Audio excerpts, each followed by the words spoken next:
I was humbled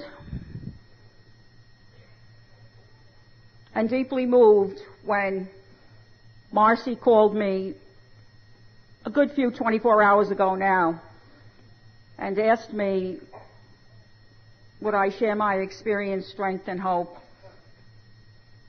at this conference on this day. And after I hung up from speaking with Marcy, I sat for a few moments and I said, you know, Maurice, there was a time when people stopped inviting you.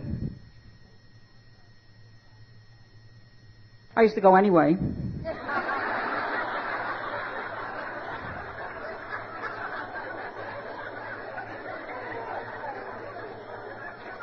And then I'd make a 30-day retreat wondering why they didn't invite me back. And so I thank you for inviting me to come and be with you to share my experience, strength, and hope. I thank each of you for coming to be with me on this, the most important day of my life. It's not my birthday. It's not the anniversary of anything in particular in my life. It's just simply the only day I have.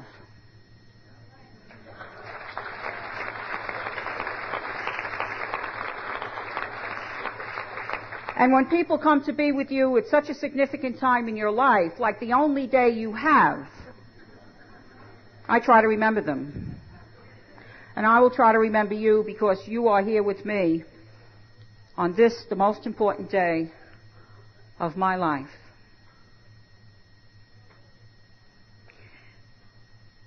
There are words that come from an Irish song,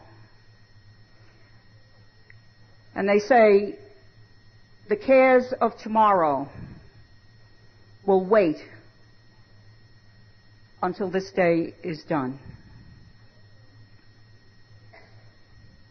However, it's not the anniversary of anything in particular in my life, but I think you should know this.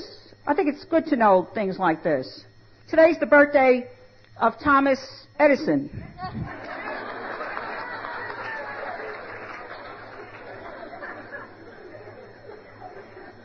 And Thomas Edison said, you know, don't worry about whether things are going to come out all right. Jonah got out all right. And something else about Thomas Edison. He came home from school one day at the age of 6, and he had a note from his teacher. And the teacher said that he should be taken out of school, that he wasn't going to make it. I could identify with that in my own life.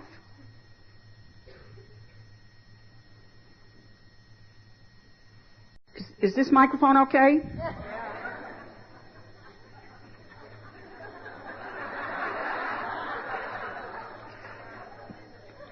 The bishop was making his rounds, and he had been to several churches on visitation, and he was finishing up.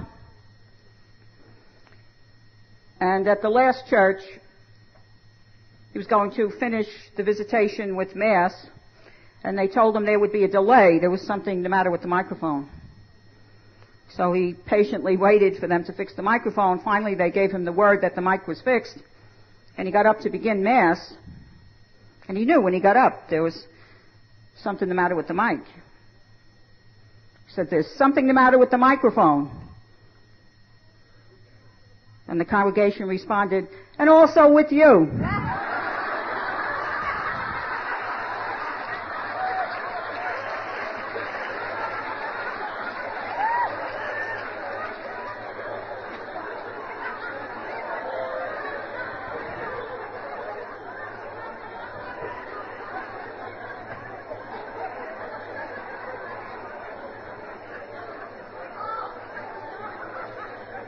I'm also reminded as I look around here this morning, these stories come to me in certain circumstances about the preacher who was going to give his first sermon. And he arrived very early to the church. He was very nervous. And it was a farming section of our country. And he was pacing up and down. And the church bell was ringing, and it was time for him to go in and give his sermon. And there was only one farmer in the pew. So he went down to the farmer and he said, what do you think? I'm supposed to give my first sermon and you're the only one who has come. And the farmer said, well, if I had a load of hay and I went out to feed the cows and only one cow showed up, I'd feed the cow. The preacher said, you got it. Up into the pulpit he goes. An hour or so later he finishes. He comes down. He says to the farmer, what'd you think? The farmer said, well, I had a load of hay, and I went out to feed the cows, and only one cow showed up. I don't think I'd give him the whole load.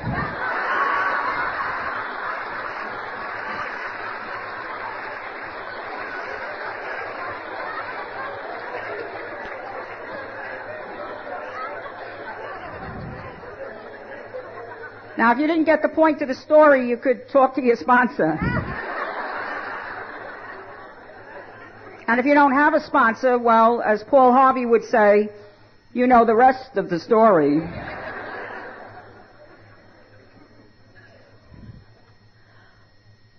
I stand in awe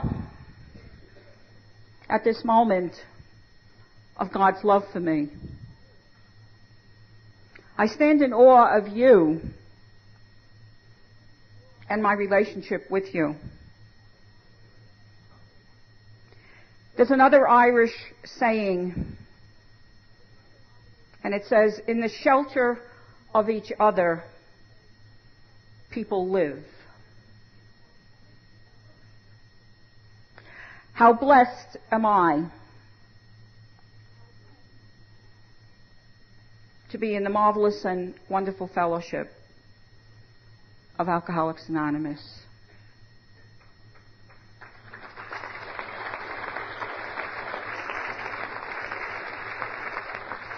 How blessed am I at this particular moment to be amongst women. I stand in awe at this moment of Maurice. I'm an alcoholic. I'm a woman. I'm a member of a religious community.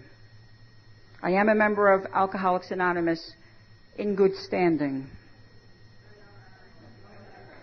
In particular, the Forest Hills group in Queens, New York.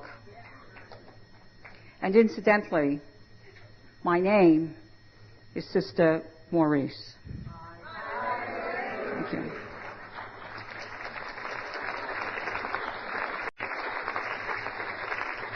One of the things that I'm partial to in our fellowship is that it's a fellowship of equals. There are no titles in Alcoholics Anonymous. No one really cares what you do for a living. I like all of that. And yet, you've never been anything else in this fellowship other than Sister Maurice. Now, isn't that somewhat of a title? Well, for me, it's my name. It's the name I've been using most of my life. It's on all my important papers. It's on my driver's license. It's also written up quite well in 2 police stations in the city of New York.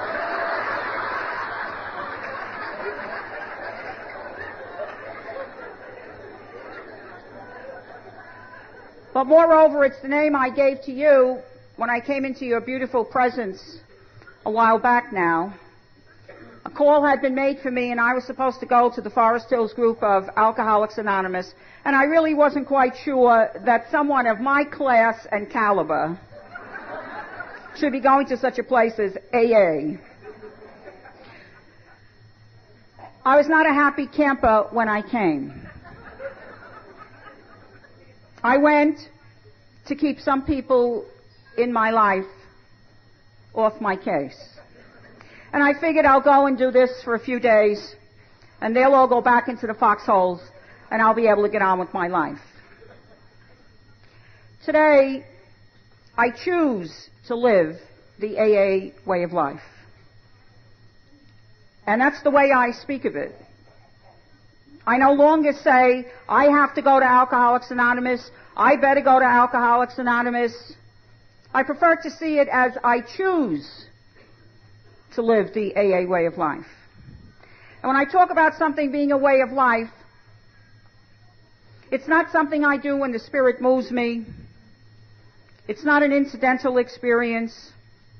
A way of life to me is as much a part of me as my right hand and my left hand. Alcoholics Anonymous for me is my launching pad. And it is from that point that I get to do whatever God assigns me on any given day. But I went to this first meeting and I went up the stairs and down the stairs and into a little room that we have there, and a fellow jumped right up and he came right over and he gave me a handshake like I hadn't had in quite a while. And he told me who he was and he said, "What's your name?" I said, "Me?" He said, "Yeah, what's your name?"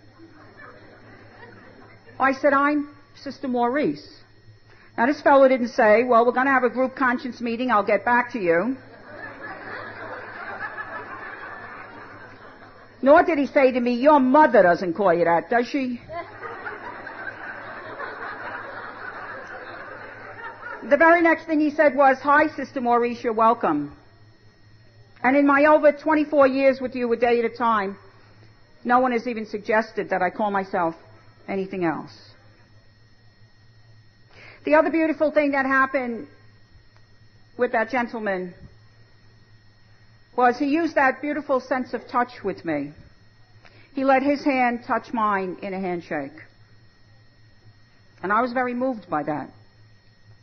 Because at that point in Maurice's life, people were not interested in touching me. They talked to me from across the room behind closed doors, called me up on the telephone, wrote me poison pen letters. And here I arrive among strangers, so I thought. And those two very beautiful things happened. Somebody wants to know my name, and somebody uses that beautiful sense of touch with me. Well, the name is important, but the most important thing about me at any point on a clock is what I told you first and foremost, that I am an alcoholic. And each time that I say that, beginning first when I come to in the morning, I announce before God that I am an alcoholic. And any time thereafter that I say it, I am reminded that of all the things I do each day that God gives me, my most important job, work, task, assignment is that I stay sober. And I do that best through the principles and traditions of Alcoholics Anonymous as they have been written. When I came to you a while back, you gave me a book and you called it Big. I thought it was an interesting way that you described the book. I had cleared up enough to see that it wasn't a small book.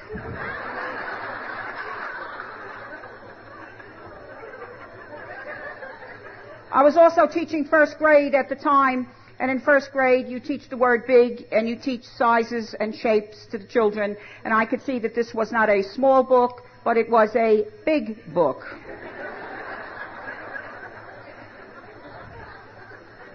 And the book was so big that the gal who gave it to me, she was much shorter than I was, she held it in two hands and she said to me, "Here is a big book."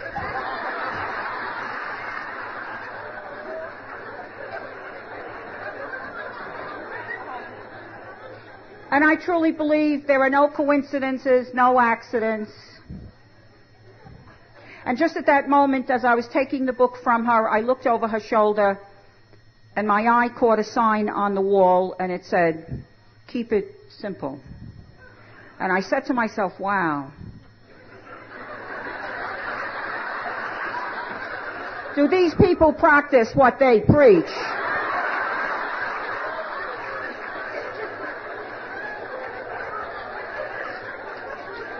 Because you can't get much simpler than that. Here is a big book.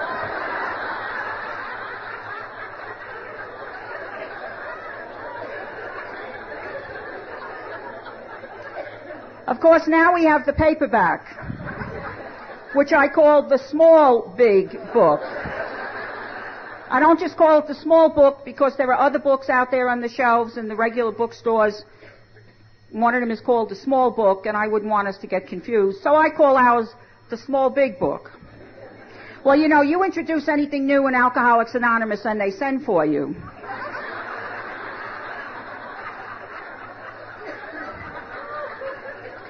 And this fellow came to me one night, and he was pacing up and down, and he had a small, big book, and he was pouncing on it, and he said, sister, he said, you call this the small, big book? I thought he was paying me a compliment. I said, oh, I do. And he said, that's a contradiction. I said, what do you mean, contradiction? He said, small, big. I thought for just a moment. And I said, well, we have had jumbo shrimp for years.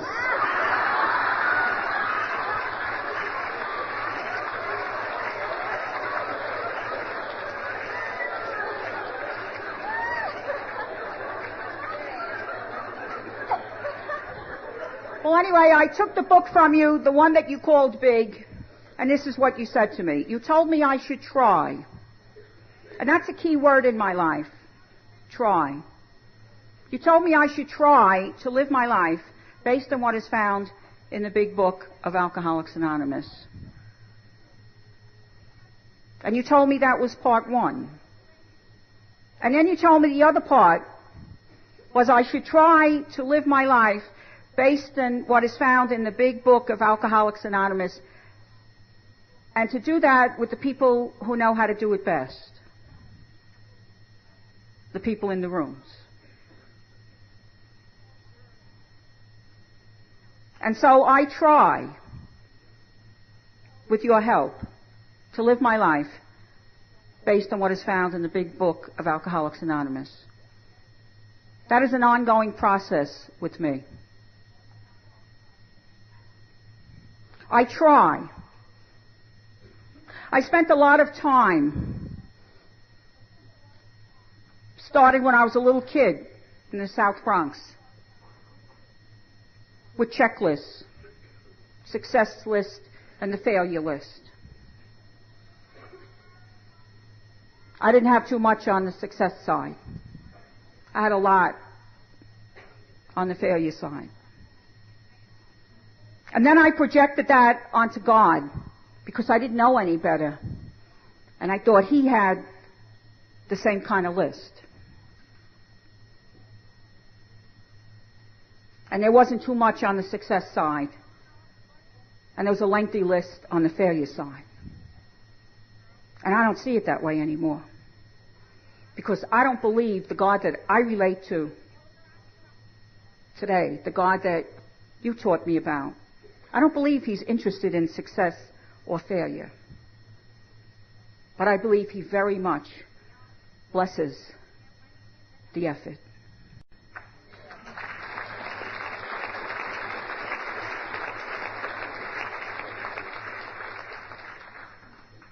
I try with your help, and without your help I will have no success at all. I don't know that from personal experience because I have yet to leave you.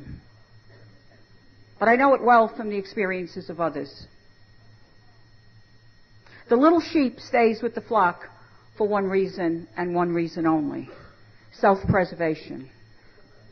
And the little sheep that strays from the flock, you know, the little sheep that says, oh, I know I've been missing meetings. We must get together. Oh, I'm doing fine. Wait till I tell you about my new relationship. Wait till I tell you how the kids are doing. Wait till I tell you about the new job. Don't worry about me. I'm doing fine. You know, the little sheep that strays from the flock. That's the one that's found in the ditch and over the embankment and hanging from the barbed wire fence. I have a drunkalog that would tell you quite well that all by myself I can stay very sick and quite drunk. I don't need anyone to help me to do that. But I truly believe I cannot stay sober and fairly well without you. Alcohol became a way of life for me in a very short period of time. It dictated my moods, and it made my decisions, and it said, you will, Maurice, and it said, you won't. Things that I thought I put the final stamp of approval on, not when the first drink of alcohol came into my body, mind, and spirit. I was a first grade teacher at the time, and I would be working very hard with my kids at 10 o'clock in the morning, and something would start in my body, mind, and spirit. And it wouldn't be saying, don't you have to go out to the bathroom, don't you need a cup of coffee? It would be screaming in there, you need a drink. And the very next thought that would come would be, I'm not leaving these children at 10 o'clock in the morning to go drinking. And so I would put up against that screaming what people told me I had so much of, willpower. And the willpower approach was futile. And I went on to learn, not that I was a weak-willed individual, but rather, because I was a sick, untreated alcoholic, it went beyond the strength of my will to do other than to satisfy with what was going on with this disease. And not wanting to feel guilty about this, I would look at the watch again and I would say, well, these kids can go out to the bathroom, then they can have their snack. I'll get the teacher next door to keep an eye on them, because after all, I am a responsible teacher. And then I'll go over to the convent and get a drink, and I'll be back when this is all over. And I'd be running across the yard to the convent, and I'd be saying this is going to be my last drink, at least until I've done my day's work. With all that I have learned about the disease of alcoholism and continue to learn about it, the most fascinating thing I have learned is that it's the first drink. And I was too sick to recall at that time that at 5 o'clock in the morning, when the big bell went off to get us into our day, my story goes back to old God's time before we went mod. And we had this bell that rang at 5 in the morning, and for me to get into anything in those days, I had to reach over and take a drink. And each time I did that, I said, this is going to be the last one. At least until I've done my day's work.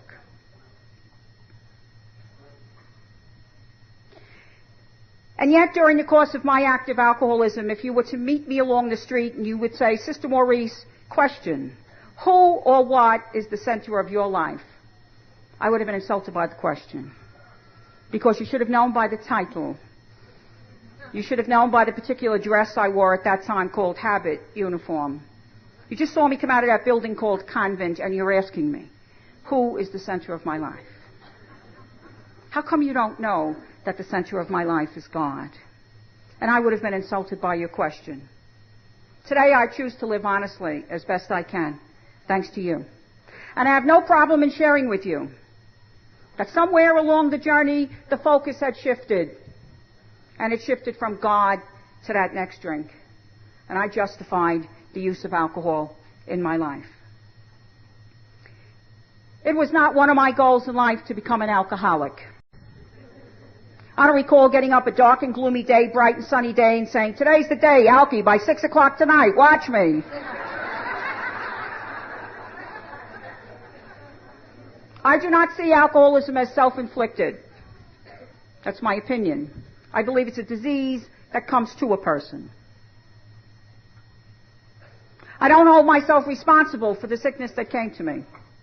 I think it's a marvelous and wonderful idea that we have steps that suggest to us that we make amends, because we are accountable. But I do hold myself very responsible for the gift of sobriety that has been given to me. I did not get sober. I used that expression for a long time. I got sober, you got sober, he got sober, she got sober. I don't see it that way anymore. My opinion, I don't believe a person can get sober. I believe something bigger, greater, well, they call it a miracle, takes place in a person's life.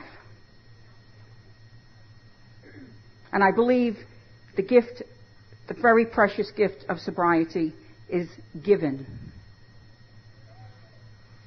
And through the principles and traditions of Alcoholics Anonymous and doing it with you, the people in the rooms, I have maintained and taken care of the precious gift a day at a time.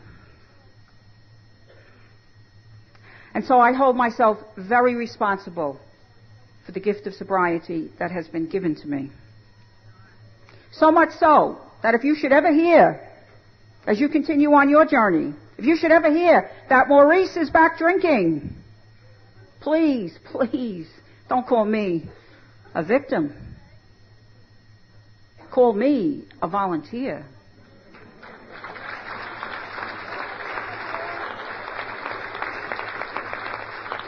And the very next thing you should say about me is somewhere along the line, she wasn't willing to do everything necessary to stay sober. I cannot plead ignorance today. You have taught me, and taught me well, how to take care of the precious gift of sobriety each day that God gives me. My first prayer of the morning is the Lord's Prayer. When I come to in the morning and I announce before God that I am an alcoholic, that immediately puts me on the right wavelength. It sets the tone up here for me. And then I say the Lord's Prayer. And when I reach the part of the prayer that says, "Give us this day our daily bread," He will not refuse anyone who asks for the bread. But He only gives it for the day. Sufficient for the day. And you know, we've had some difficult weather back there in the east. There's this white stuff that came rather forcefully, and we didn't know what to do with it. You know, and I travel a lot, and I'd be listening when I asked for the bread to see if He was going to say, "And here's a few more slices for the next couple of days." But He does give sufficient for the day if I ask for it. I truly believe that. And then it's up to me to use that bread to take care of the precious gift of sobriety. And I'm responsible to do that each day that He gives me. I'm responsible to do that until bedtime. I was affected physically, mentally, spiritually, socially, and emotionally with this disease. Physically, I fared out pretty well, even though there were times I tried to arrange my own physical death. I used to take the car, go across the bridge, up the parkway, pull over, and I'd say, when that car is gone, when those people move away, I'm going to run this car over the embankment because I don't know what's the matter with me. And then I'd say, well, I'll go get a drink. I'll come back another time. So I was not to die physically. But, you know, there are other ways of dying. Maybe you can identify with them. I suffered the death of my values. I suffered the death of my integrity. I suffered the death of everything that I stood for as a woman and everything I stood for as a sister. All those areas of my life died. Outwardly, I looked pretty good. I held a job. I did it fairly well. I tried to keep up with my responsibilities. And above all, during this time, above all, I always said my prayers. And many of you shared with me along the journey that you thought you missed the boat because you didn't pray enough. I prayed enough for you and all belonging to you. So this disease of alcoholism must be so great, and indeed it is, that something as powerful as prayer of itself will not take care of it. And yet we say about prayer, prayer is a path where there is none. When all else fails, pray. But I don't believe you can pray your way through your alcoholism. I believe you have to add something else. And it goes like this. Pray and row the boat.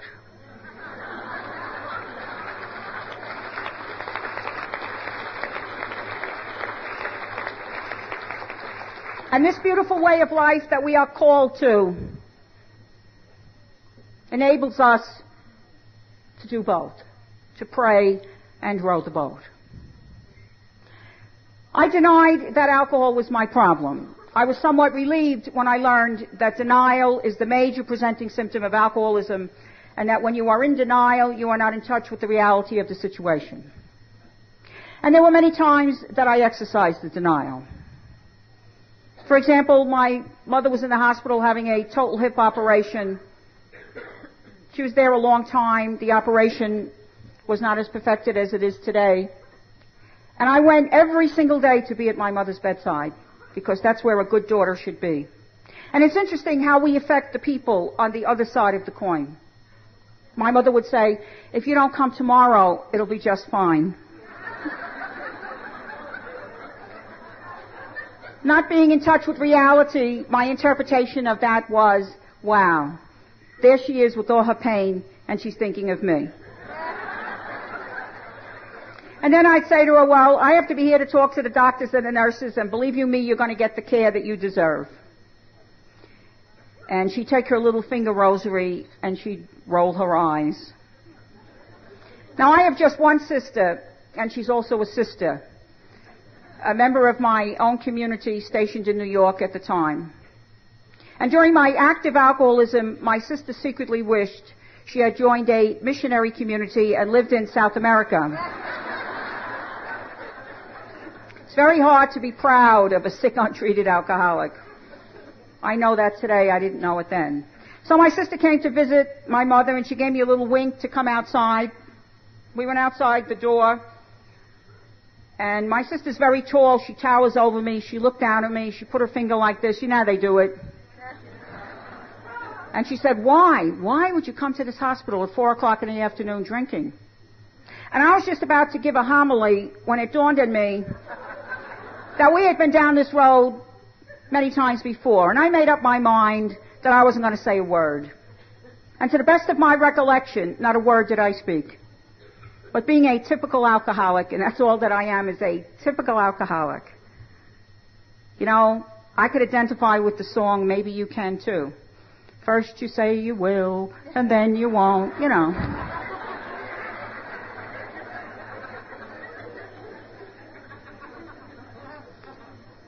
So I didn't want to break my word to myself, so I didn't speak. I found another way. And I took my right hand, which was the more powerful of my two, and I belted her.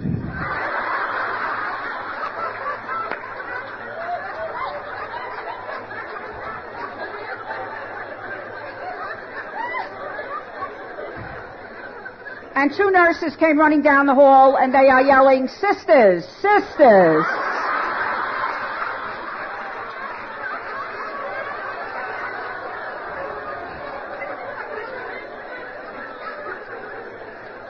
They were not calling us sisters because we were the duty girls. But we were dressed very much like sisters used to dress. Some still dress today. My veil was on the floor. Hers was someplace else. Utter chaos on the 6th floor of this very large hospital in New York City. People are starting to gather.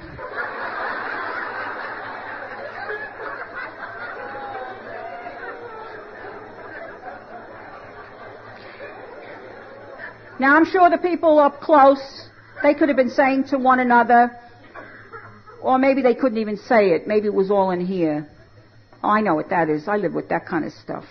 And the people in the back, they could very well be thinking, oh, it must be TV show, movie, you know.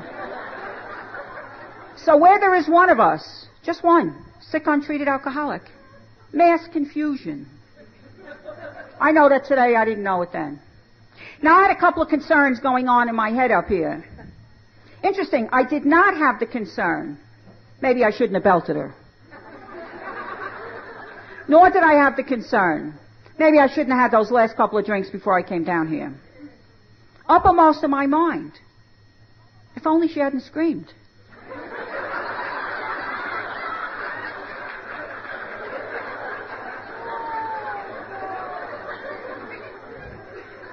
That's how we got this gathering.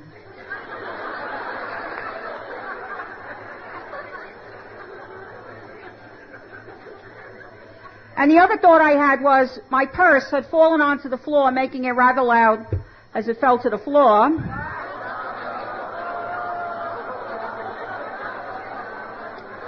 And so I was preoccupied. I wasn't too concerned about the couple of dollars in the purse.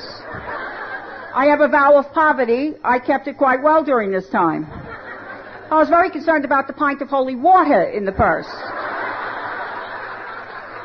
1 pint of Christian Brothers brandy. And so first things first. When I can steady as you go here and get down there, I'm going to get my bottle and be gone.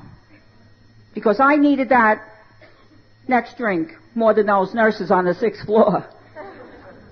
Now, there's only one word to describe somebody who'd be in that position. And I had to go through a lot of other descriptions. And if there's anyone here in this gathering who still sees themselves in this first grouping, I make the suggestion that you leave that thought here. Don't take it out of here with you. Because you're not being fair to yourself. I had to go through bad, hopeless, weak-willed, sinner, you should know better. I had to beat myself with all of that. But the way I would describe someone who'd be in the position that I was in today would be sick, unwell, not playing with full deck. That's respectful. Or I heard a fellow one night at a meeting, he described himself, he said he was a quart low.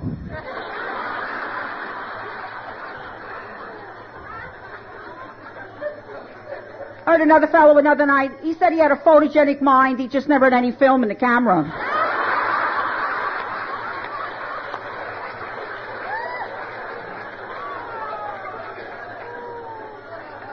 But I had to go a ways before I could see myself as sick and unwell.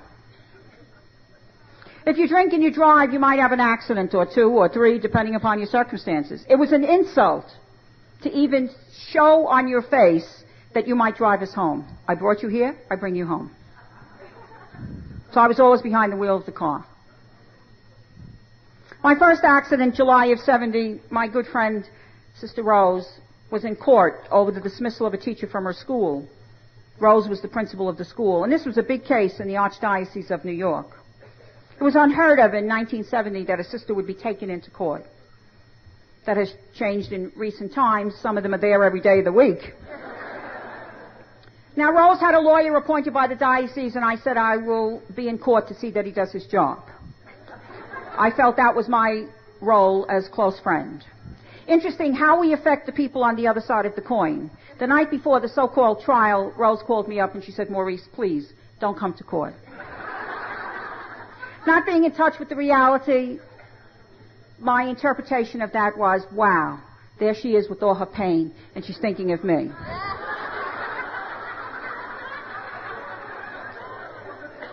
Well, I have heard Rose share her story in that marvelous and wonderful program that parallels ours, that of Al-Anon. And indeed, she was thinking of herself, and rightly so. I didn't want to be a source of trouble. I said to Rose, listen, maybe you're right. I'll go to my classes, but I'll be downtown around lunchtime. I'll take you to lunch, you'll brief me, and I'll advise you for the afternoon session. And I know today, to be rid of me, she said, fine. Well, I was in graduate school, and I went to my classes, and I drove well fortified from the north end of the city to the south end of the city. I was to get to the Wall Street section of my city. It was 5 minutes after 12 lunchtime, a working day in Wall Street, and the weather was clear.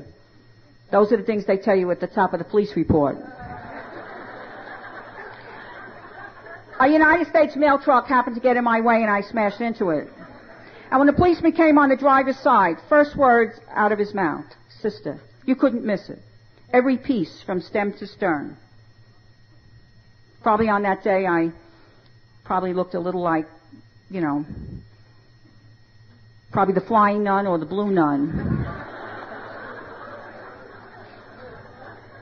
And the very next thing the policeman said was, sister, could you have been drinking? I'm a great fan of New York's finest, and I wondered for a fleeting moment how this man got on the police force. And I proceeded to tell the officer how I saw it. I lost control of the car because I was so upset about this court case. Well, I went into a blackout, pass out as was my custom, and I woke up in a convent a short distance away. I woke up in a strange bed. I didn't know where I was. It was not my custom then, it's not my custom today, to wake up in strange beds.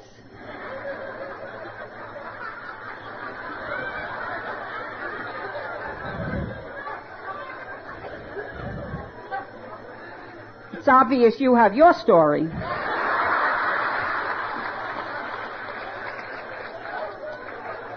Drunk or sober, I always woke up in my own bed. But at a time like that, we all have the same tricks of the trade. Where am I? What happened? And how do you get out of here? I could hear Rose talking to another sister to a partially open door. We didn't know this other lady. And I tiptoed over to see if I could get a handle on this. And I got to the door just as the other sister, who was very excited and very upset, she was going like this to Rose, and she said, "Your friend is on pills or she's drinking, and in order to help her, you are going to have to hurt her." Oh, I thought that was the poorest advice I had ever heard.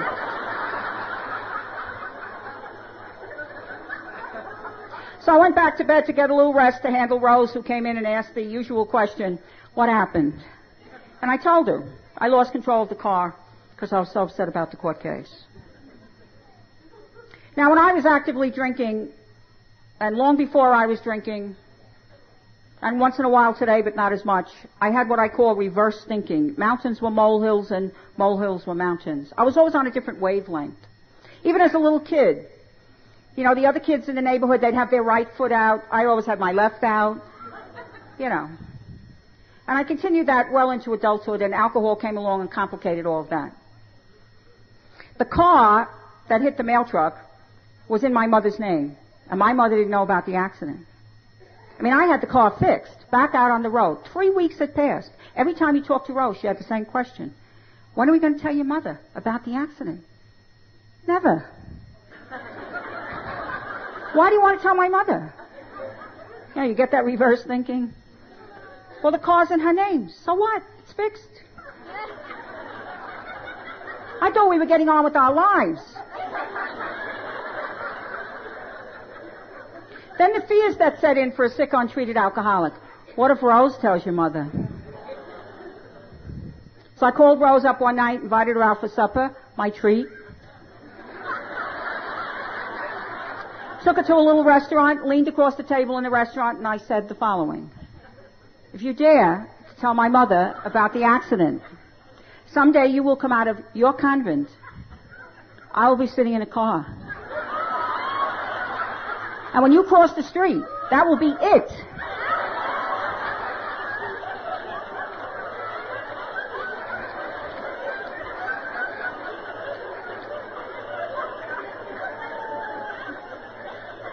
That is called threatening someone's life. Now, I always share that in my story. Now, once in a while, somebody asks about it. The first time, many, many years ago, we had a friend of ours at the meeting one night as a guest. She came to hear me share, and at the end, she came up and she pushed everybody aside and said, "I have to ask you this question." I said, "What's the matter? What's the matter?" She said, "Do you really think you would have run over Rose?" I said, "Gosh, no one had ever asked me that question prior to that moment." I said, "Let me tell it to you this way. Of myself, no. I wouldn't hurt a fly. Without a drink in me, you wouldn't even know I was around. I was like part of the woodwork, part of the drapes. I mean, what was I anyway but a big nothing? So I stayed in the background. Which I know today is an extreme. I wasn't able to take my rightful place. I could have been the one heading it up. It just wasn't to be part of my story. Or part of Rose's.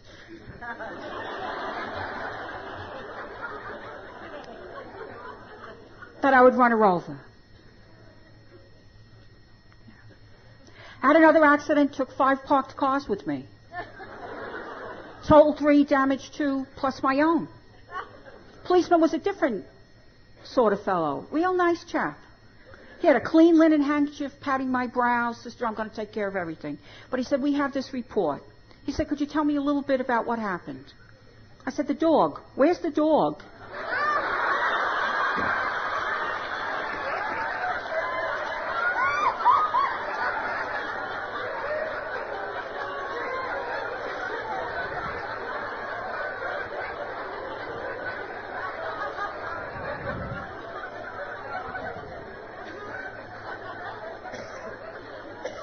And then he said to me, would you happen to know the color of the animal?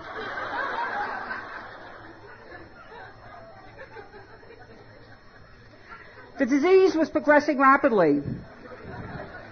And one day I got a call from my boss, and she invited me up to see her.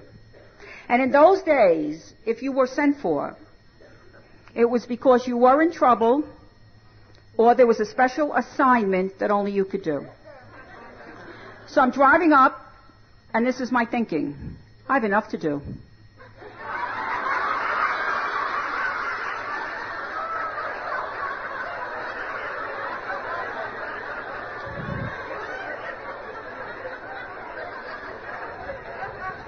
So we get together, we have a little chit-chat. She says, Maurice, I'll get to the point. Some of the sisters are saying that you drink too much. Now, in those days, when the superior, the head of the community spoke, you listened. You didn't dare ask a question. I asked a question. I said, where are they?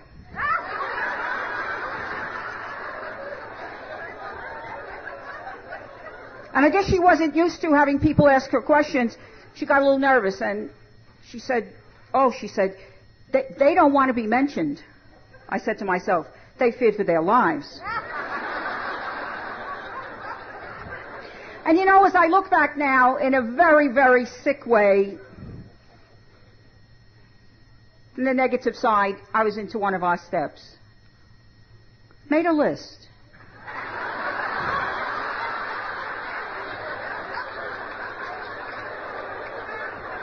Of all people who had harmed me, and asked God to be rid of them. And I sat there writing one contract after another. And then I said to her, well, do you really know anything about me? And she went over to a file and she took out a folder and she peeked in and she said, I didn't know that you did this. And isn't this wonderful? Oh, and you got this award and you're doing this in the diocese? Oh, she closed the folder and she said, you know, Maurice, this is terrible. Well, we agreed on that one. She said, I know one thing for sure. I will never, ever again believe this about any of our sisters. I said, that's a good policy to follow. She gave me an apology and off I went. And as I walked back to the car, I had one thought and one thought only. She will never, ever send for me again. She never did. Next time she arrived, unannounced, and put me away.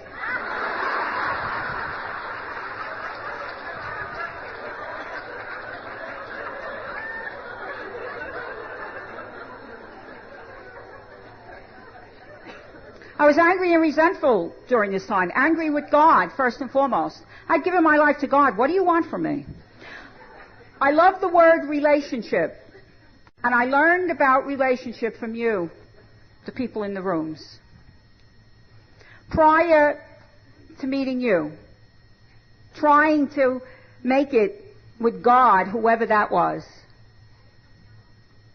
Words in a book, sit up straight, kneel up straight. You'll never do it right anyway.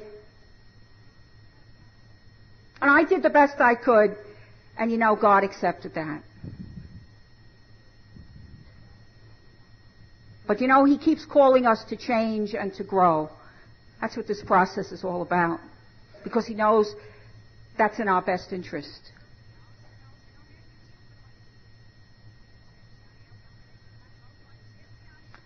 And today, it's very different, my relationship with God. So I had those extremes. Words in a book, sit up straight, kneel up straight. And then when I had one drink in here, it was taking God on.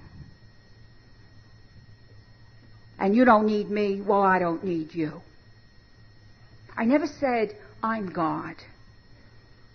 But you know, if I don't need someone bigger, greater, outside of this lady here, I wonder who I think I am. And that was my thinking at that time. So the anger turned into another drink and another bottle. And I went through the depression stage. We drink to be happy, and for some reason it makes people like us unhappy. Cannot identify with social drinking, didn't like the taste of alcohol. I was in the convent many years before I began using alcohol.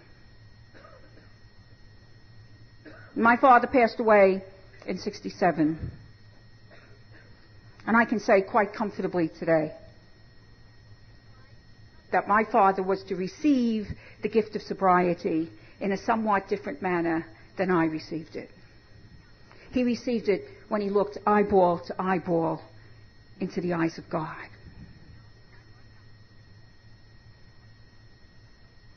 And upon my father's death, I had a pain that I couldn't describe to anyone, or they wouldn't expect me to have that kind of pain. And I reached for alcohol. Oh, and for a few hours it was great. And I went from not drinking at all to the morning drink, to the mid-morning, to the noontime, to the early afternoon, to the late afternoon, and well into the night. But I was the first one up in the morning. I was the best teacher in that school. And if you gave me an assignment, I took care of it.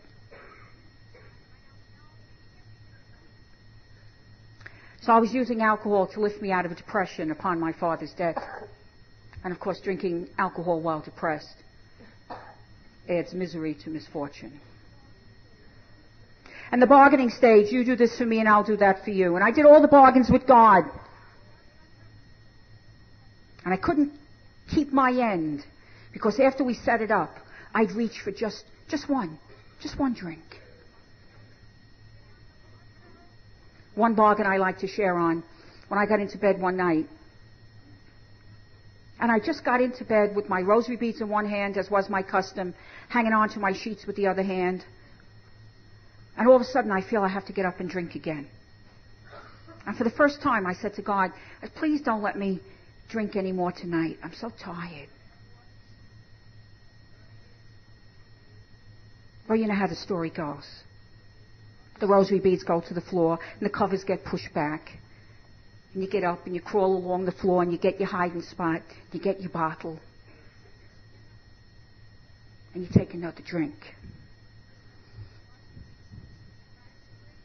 And on that particular night, it was one of the few times I didn't go into a blackout right away. And after I took that drink, something I didn't want to do, and I had asked God to help me, I beat that floor and I doubted the existence of God. How could a God who loved me, a God I'm to relate to as Father, I just asked you to help me. I bet there's no God. Someone has said, and well said, that Bowery and Skid Row can be a state of mind as well as a place.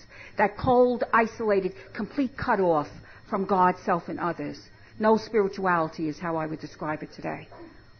And that's what I experienced that night. And the other thing I cried out at the top of my lungs, isn't there anybody anywhere who knows what I'm going through? Well, I didn't know you were up the street and around the corner, a few miles away, going through the same thing. Someone wrote a book one time about alcoholism and gave it the title, The Lonely Sickness. Because each one in the throes of it says, there's nobody. Nobody knows what I'm going through. I'm sure mighty glad that somewhere along our journey, in this beautiful fellowship, in this way of life, that God saw fit that we would find one another. And I believe it is God who has arranged our meeting. C.S. Lewis says in one of his writings about relationships, he talks about relationships in general, and he says it's as if God says to the people in the relationship, you have not chosen one another, but I, God, have chosen you for one another. And if you think of the relationships that you have in this fellowship, would you of yourself have chosen those people?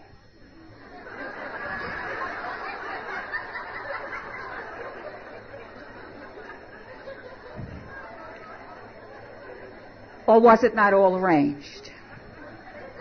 I like to think it was arranged. So today I make bargains, deals, promises, commitments, and I follow through. I attribute that to one fact and one fact only. I don't drink alcohol while I'm sober. Very significant in Maurice's life. And the final stage is acceptance. Holy Week, Easter week of 1971 were horrendous. The disease was progressing rapidly. And it all came to a head because I had two do-gooders in my life. I had a lot of do-gooders in my life, people who would talk to me about my drinking, and I just blew them away. But then I had these two, namely my sister and my good friend Rose.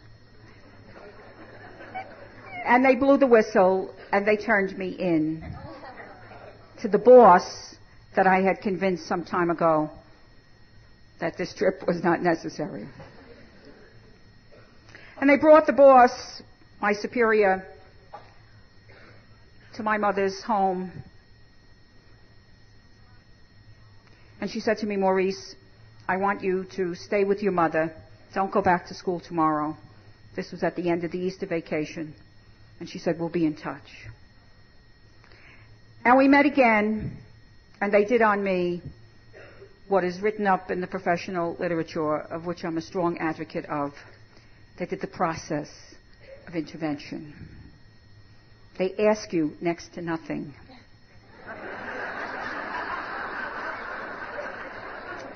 And they make decisions about your life. And she spoke in past tense. She said, arrangements have been made. And they're expecting you in Lutheran General Hospital in Park Ridge, Illinois.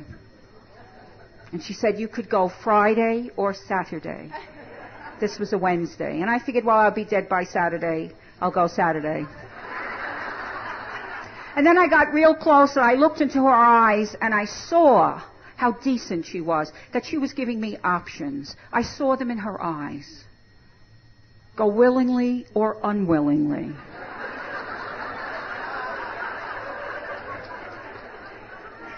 And I have no problem in sharing with you, and this is my experience, strength, and hope, that left to my own devices, I believe I would be a statistic today.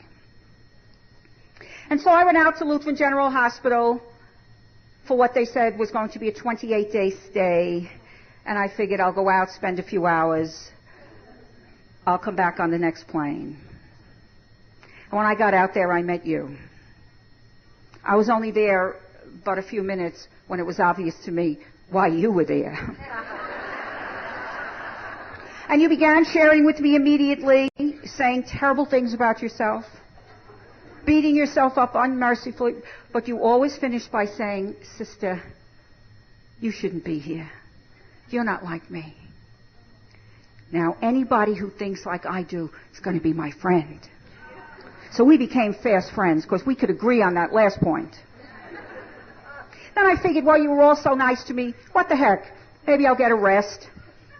So by the end of the first week, I'm not one to sit around idle. I was a therapist. And you would seek me out and ask me all these questions because you didn't understand your counselor, you didn't get it at the meeting, you didn't understand the lecture. Ask sister. She knows everything about everything. Now, we had one free hour. Well, you know, they put it on the schedule, they call it free, then they tell you what to do with it. And we were to stay in our rooms, read, write, listen to tapes, etc. Dutifully, every day I did as I was told. I tried. I'd go in, I'd set up my table, my kit, all my stuff, and I'd be there just a few minutes when I'd pitch the whole thing up in the air, and I'd go to the wall, and I'd bang my head on the wall, yelling and screaming at God, why me? I've given you my life, and this is what you've done to me. And sometimes there'd be blood pouring out. My roommate would run out, and she'd say, she's at it again, she's at it again. They come in, clean me up, calm me down. I was so angry with God.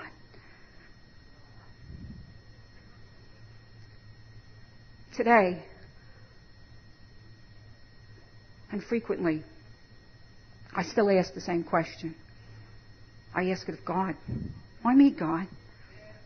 I no longer ask God, why me? Why am I an alkie? I'm not interested. Time is precious. This is the most important day of my life. This is the only time I can deal with. I want to use it in a positive way. And the last time I asked God, why me, God? Why am I sober? Since most people don't receive this gift. It was just a few minutes before I came up here. And I said, tell me one more time. And he does, and he answers very loud and very clear, and he says pretty much the same thing to me all the time. He says, Maurice, you have not chosen me, but I have chosen you.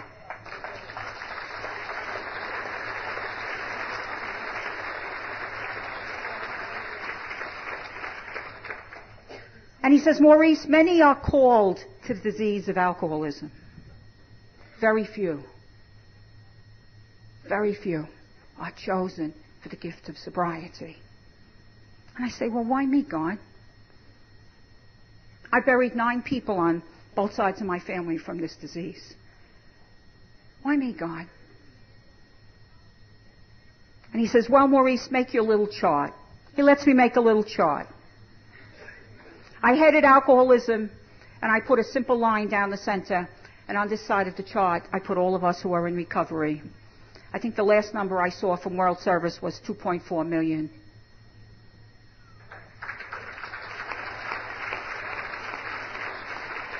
But on this side of the chart, we put all of those who are still out there. You wouldn't even see us. I find that awesome to be on that side of the chart. And so I say to God, why me, God? Why am I sober? Since most people don't receive this gift. And he says, well, Maurice, how do you see death?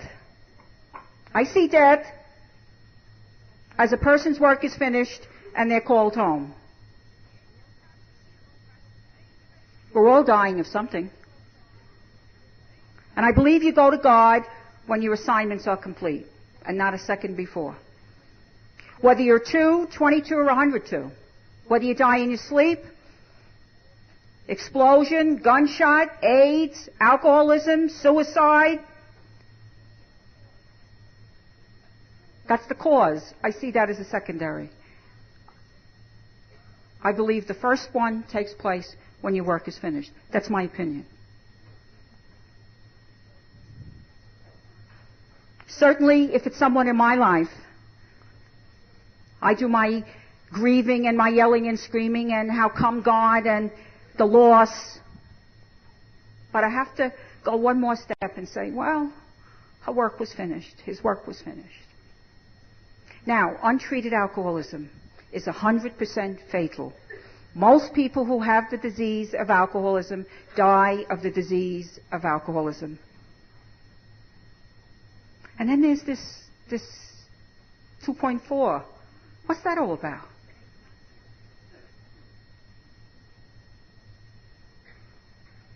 The death is interrupted because the work's not finished. And what is the work? Oh, it's not just any work. It's a specialized work. It's to carry a message. It's to walk with. It's to pass it on. It's to help other people take care of their precious gift of sobriety. And there are many ways that we carry a message. And from the moment that the plane set down at the airport Thursday night, and the 2 beautiful ladies that were waiting for Rose and myself, and from that moment on, right up until this moment, in so many ways, the message has been carried. Something as simple as the gal who sat all morning out there with the shirts. And I said to her as I walked by, I said, "Oh, you're here. Nobody here with you." And then I said, "Well, you're by yourself, but you're not alone." And the message was carried to me. And so many ways this weekend. Sometimes we think the only way to carry a message is to pontificate at a podium. That's one way. So many ways was this message carried this weekend. And that's the way it works for us. And so, when you really stop and think about it, and sometimes we lose sight of this because of what happens as we continue on our journey. It's not easy at times. And our attitude changes, and big deal, so I'm sober, but let me tell you what's going on. And it's hard sometimes. And things come along, persons, places, and situations, and they touch upon the precious gift of sobriety. And so every once in a while, it's a good idea to stop and ask the question, am I in touch with what is the precious gift of sobriety? That God went so far as to interrupt my death because my work is not finished. Now, there may be people out there today who will be saved from death, and I believe their work is not finished, but I don't know their work. I believe ours is defined.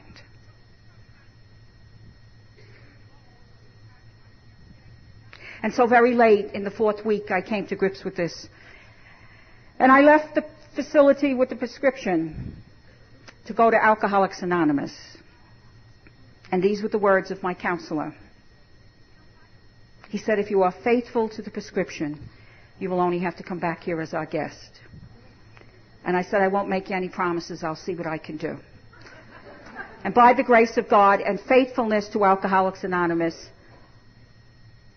I haven't found it necessary to pick up a drink or any substitute since that April 17th, 1971.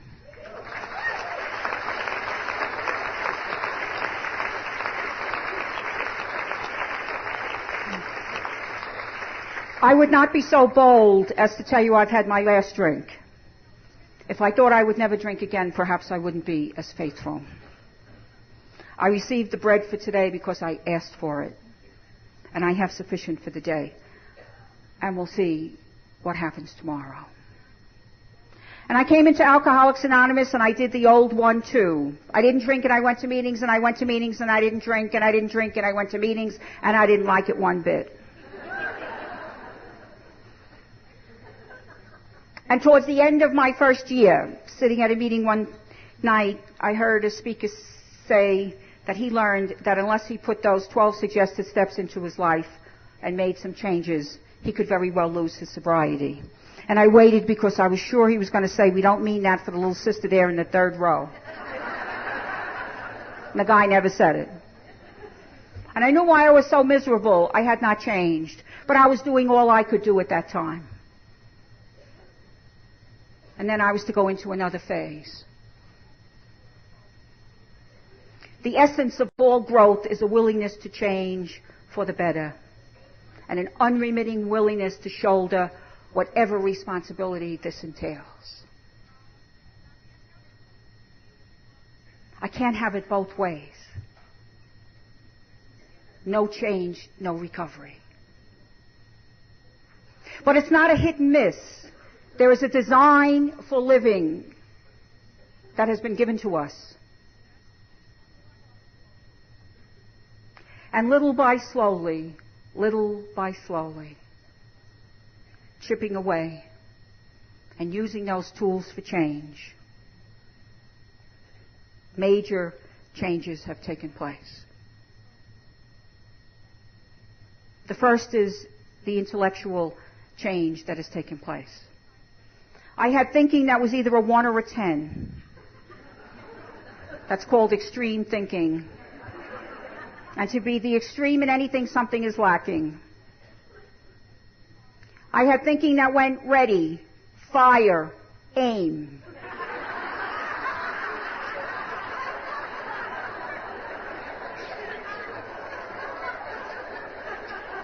I was paranoid in my thinking. I could identify with the gal I heard one Saturday night at a spiritual weekend where we were. And she said she knew she was paranoid when she felt the car in front of her was following her.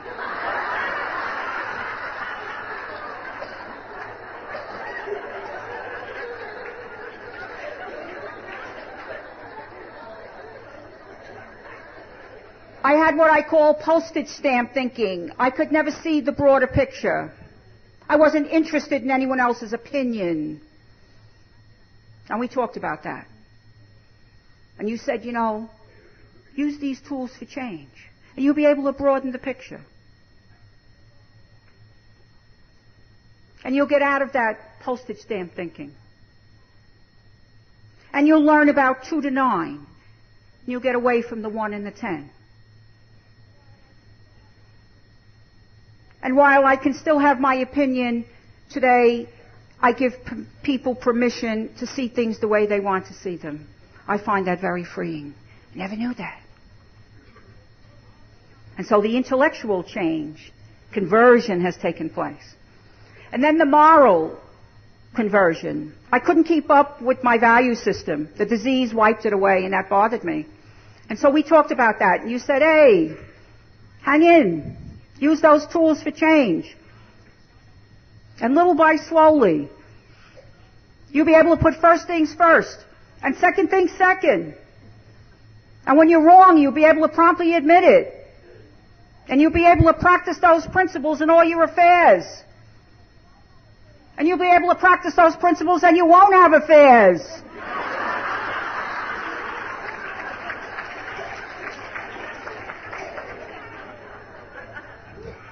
And little by slowly, the moral conversion has taken place. And then the spiritual conversion.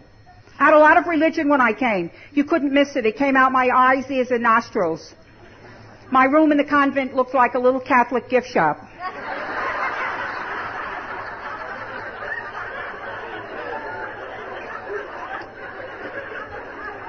So one thing I had to do was come back from the extreme with religion, because to be to the extreme in anything, something is lacking. And then I had to get in touch with the spirituality. And when I asked you for a definition, you told me it was relating to self, the other person, and to God.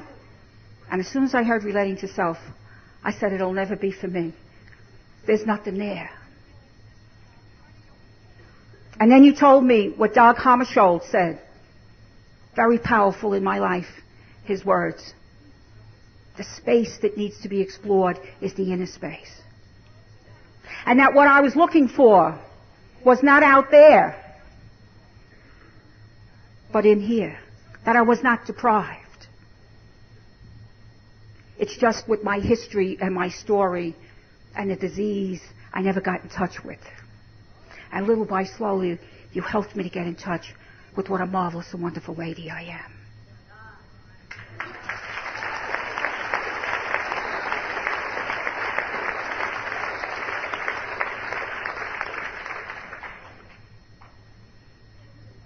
I'm not alone in that. And if I have a thrust, it's to help people get in touch with that. Because it was so important for me. Because I couldn't do well in the second part of the spirituality, relating to others, when I had nothing going here. Because this is the one I take to the relationship with the other people.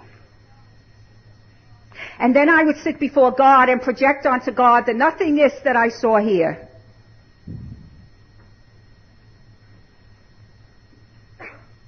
And I had difficulty with God. So by working and getting in touch with all that is in here, we have not been deprived, I believe.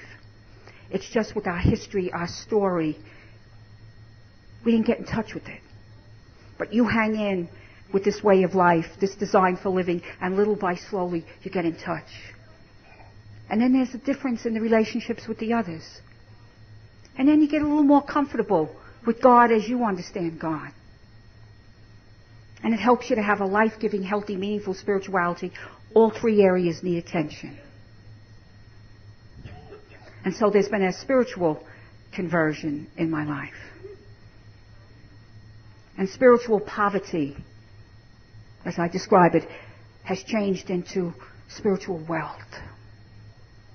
And those 12 suggested steps, that design for living, helps us to keep those three things in place. The relationship with self, the relationship with the other person, and the relationship with God. And that's the spiritual conversion. I wasn't walking tall for a while. And today I walk very tall in Alcoholics Anonymous. Because the third thing that God gives, I believe, when He gives the gift of sobriety upon the interruption of our death, He says three things. One, He says, I'm interrupting your death because your work is not finished. Carry a message. Walk with. Pass it on. Help other people take care of their gift. Secondly, you will share relationship with these people. They will come into your life and you will come into theirs. And third, He says, with this gift of sobriety, I give you your dignity. Walk tall.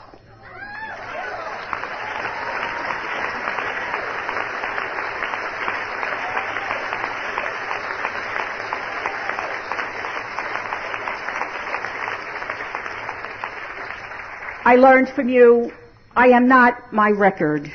I am not my behavior. And you are not either. And a good technique that I use sometimes is to separate the behavior from the person. Because we get all caught up in the behavior and we lose sight of the marvelous and wonderful person that you are. And we keep working on the behavior through the process. And while that's going on, wow, you walk tall. I close with words that I picked up along the journey. They kind of sum up some of what I've been sharing this morning. And the first piece, I read it many, many, many years ago, and it says, through no virtue of ours, we have somehow been chosen, snatched back from a grave, from degradation, and clothed again in the robes of human dignity. May we never underrate or take for granted that gift of sobriety that is ours. And the other one I like to share, it kind of sums up what I was like, what happened, and what it's like now. And it comes from the chapter from the big book, Me, an Alcoholic. Here I found an ingredient that had been lacking in any other effort I had made to save myself. Here was power. Here was power to live to the end of any given day. Power to have courage to face the next day. Power to have friends. Power to help people. Power to be sane. Power to stay sober. And then I leave you with the very short version of Maurice's story. Sometime they're going to invite me for the short version. I'll go anyway. Perhaps you can identify with it. Amazing grace. How sweet the sound that saved a wretch like me. I once was lost, but now I'm found. Was blind, but now I see. And all I ask of you is to remember me as loving you. Thank you so very, very much.